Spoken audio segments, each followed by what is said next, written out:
Drug mafia के खिलाफ सबसे बड़ा ऑपरेशन। आसमान से ड्रोन अटैक, हेलीकॉप्टर से बमबारी।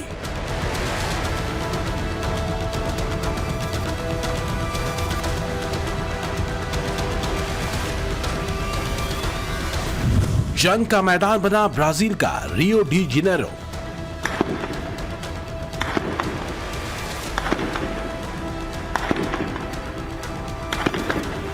चौतरफा गोलियों की तड़तड़ाहट और इसके बीच कई जगहों से आसमान में उठता काले धुएं का गुबार।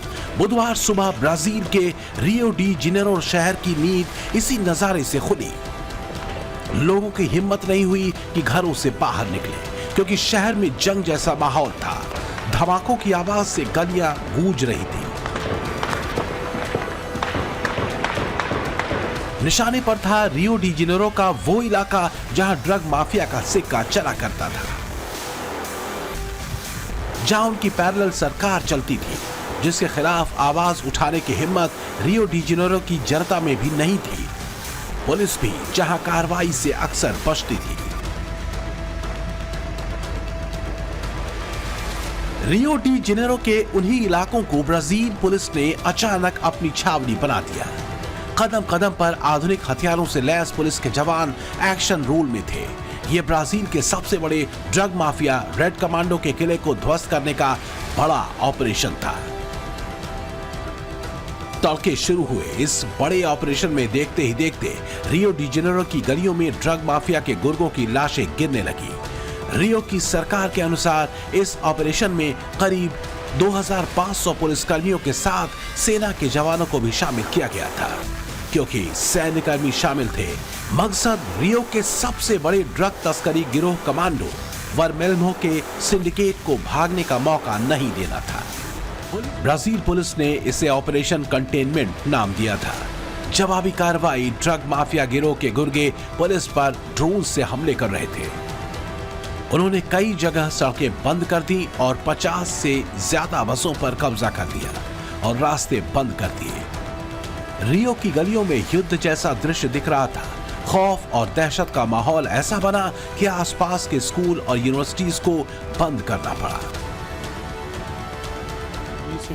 पुलिस ने ड्रग तस्करों के खिलाफ कार्रवाई के लिए हेलीकॉप्टरों और बख्तरबंद वाहनों के साथ छापा मारा। इस दौरान भारी गोलीबारी हुई और ऑपरेशन के दौरान कई जगहों पर आग लग गई।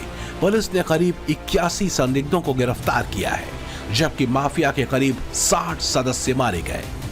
इसमें 4 पुलिसकर्मियों की भी मौत हुई। पुलिस ने 75 से अधिक राइफलें और बड़ी मात्रा में ड्रग्स भी जब्त की। ये छापेमारी रियो डी जेनेरो के फेवेला इलाके में की जा रही थी, जो वर्षों से ड्रग ट्रैफिकिंग का केंद्र बने हुए थे। रेड कमांडो, जिसका पूरा नाम कमांडो वर्मेल्हो है, वो ड्रग सिंडिकेट की दुनिया में सीवी के नाम से जाना जाता है। ये ब्राजील का सबसे पुराना और सबसे खतरनाक क्रिमिनल सिंडिकेट है। रेड कमांडो मुख्य रूप से ड्रग ट्रैफिकिंग, हथियार तस्करी, अपहरण, लोन शॉकिंग और स्थानीय सरकारों के खिलाफ सशस्त्र विद्रोह के लिए कुख्यात है। इसकी शुरुआत 70 के दशक में वामपंथी विचारधारा से शुरू हुई। जेलों में बंद कैदी इसके सदस्य बने और बाद में ये सिंडिकेट कोकीन के कारोबार में कूद पड़ा। रियो डी जेनेरो की फेवेला यानी झुग्गी झोपड़ी के इलाकों में इसने अपना गढ़ बनाया और वहां से अगले कुछ सालों में पूरे ब्राजील में फैला और अब दुनिया भर के ड्रग माफिया से इसका कनेक्शन है। यूएनओडीसी और इनसाइड क्राइम के अनुसार रेड कमांडो में 30,000 से भी ज्यादा सदस्य हैं, जिसकी वजह से लैटिन अमेरिका के सबसे बड़े गैंग्स में इसकी गिनती होती है।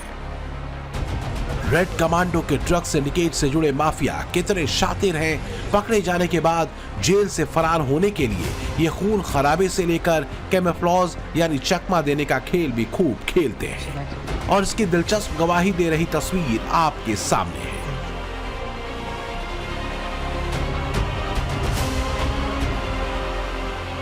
ये रियो डी जेनेरो के जेल का वीडियो है। इसमें चश्मा लगाई जो लड़की दिख रही है, असल में वो रेड कमांडो गैंग का ड्रग माफिया है। गैंग लीडर है, इसका नाम है कॉल्विनो। इसे ड्रग तस्करी के लिए उम्र कैद की सजा हुई थी। ऐसे में जेल से भागने के लिए इसने अपनी टीन एज बेटी का रूप बनाया। सिलिकॉन मास्क चेहरे पर लगाकर जेल से भागने की कोशिश की। इसने जिस तरह से अपना रूप बदला, किसी को शक तक नहीं हुआ, लेकिन हड़बड़ाहट ने इसकी पोल खोल दी और ये पकड़ा गया।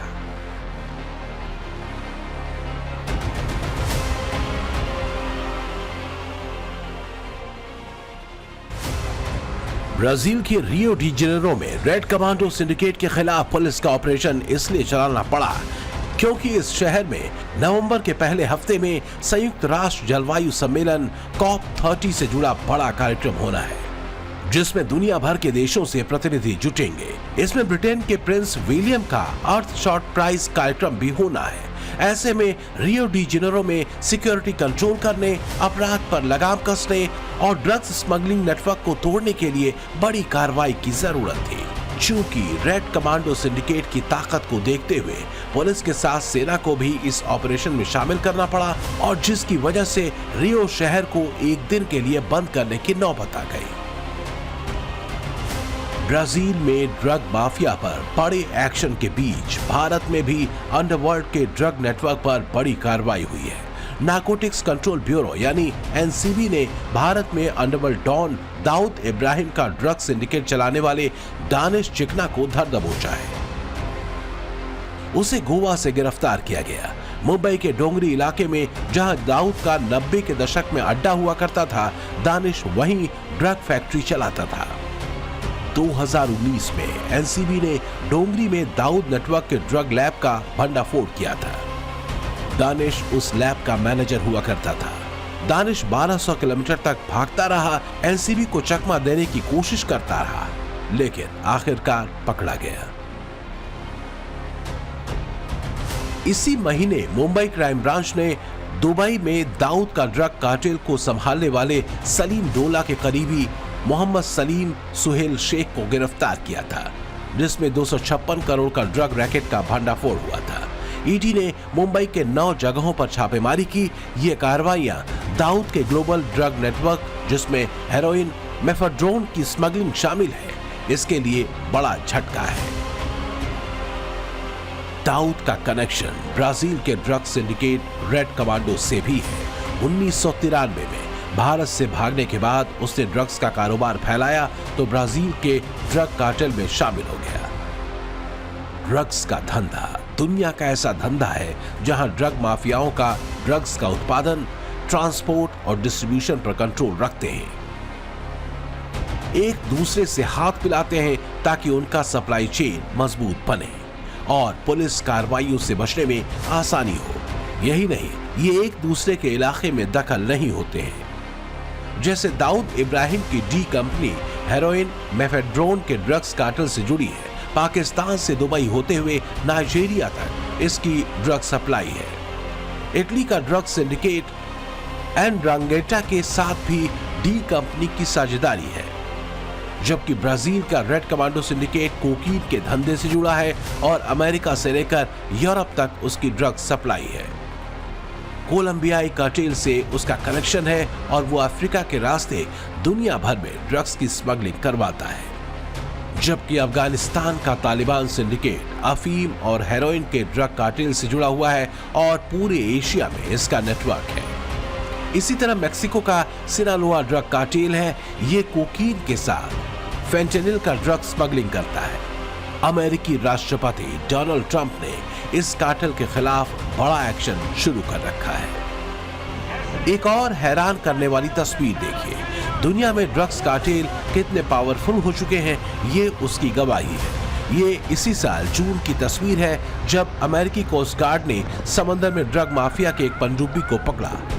इसमें से 39,000 पाउंड कोकीन पकड़ा गया। ये पनडुब्बी समुद्र के अंदर ड्रग स्मगलिंग में लगी थी।